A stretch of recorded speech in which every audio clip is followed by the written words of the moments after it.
Dodge 2500. It's a 2007. I'm trying to get the rotor off because it's trashed on the back.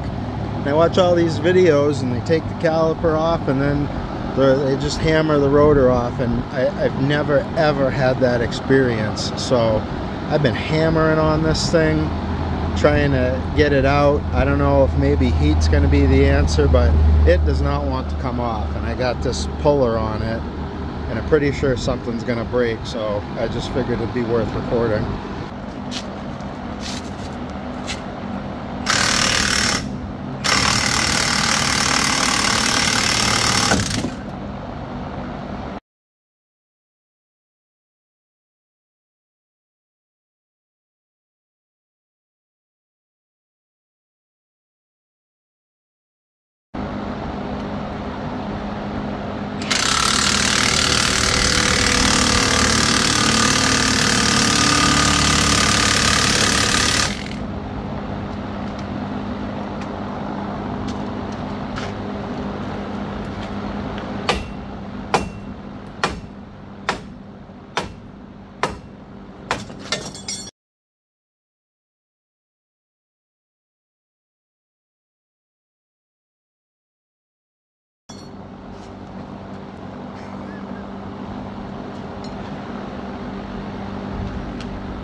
The rotor did eventually come off with a little bit of lube and heat and a lot more hammering.